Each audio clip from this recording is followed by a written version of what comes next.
স্বাগতম বাংলা হেলথ টিপসে। আমাদের আজকের বিষয় পটল খাওয়ার উপকারিতা জেনে নিন। পটল ভাজা হোক কিংবা পটলের তরকারি অথবা দই পটল, এসব খেতে তো দারুণ লাগে, কিন্তু জানেন কি পটল খাওয়া শরীরের পক্ষে কতটা ভালো? চলুন জেনে নেওয়া যাক। 1. পটলে ভালো পরিমাণে ফাইবার থাকে, যা খাদ্য হজমে সাহায্য করে। এছাড়াও এটি গ্যাস্ট্রোইন্টেস্টাইনাল সমস্যা সমাধানে এবং লিভারের সাথে সম্পর্কিত সমস্যা সমাধানেও সাহায্য করে। 2. পটলের বীজ এমন একটি স্বাস্থ্যকর বীজ যা কোষ্ঠকাঠিন্য নিরাময় এবং মল নির্গমনে সাহায্য করে। 3. পটলে ক্যালোরি পরিমাণ কম থাকে, তাই ওজন কমানোর জন্য নিশ্চিন্তে পটলের তরকারি খেতে পারেন।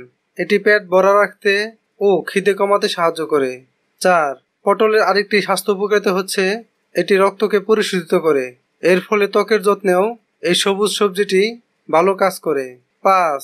পটলের ছোট গোলাকার বিচিগুলো কোলেস্টেরল ও ব্লাড সুগারের মাত্রা প্রাকৃতিকভাবে কমাতে সাহায্য করে। 6. আয়ুর্বেদ চিকিৎসায় ঠান্ডা, জ্বর ও গলা ব্যথা কমাতে ঔষধ হিসেবে ব্যবহার হয় পটল। 7. পটলে ভিটামিন এ ও সি থাকে এবং অ্যান্টিঅক্সিডেন্ট থাকে বলে ত্বকের জন্য উপকারী।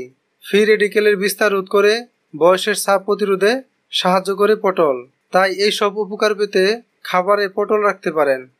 যদি আমার এই ভিডিওটি আপনার ভালো লেগে থাকে তাহলে ভিডিওর নিচে লাইক দিবেন, কমেন্ট করবেন এবং ভিডিওটি শেয়ার করে সবাইকে জানার সুযোগ করে দিন। এবং স্বাস্থ্য বিষয়ক আপডেট পেতে চ্যানেলটি সাবস্ক্রাইব করে রাখুন। ধন্যবাদ।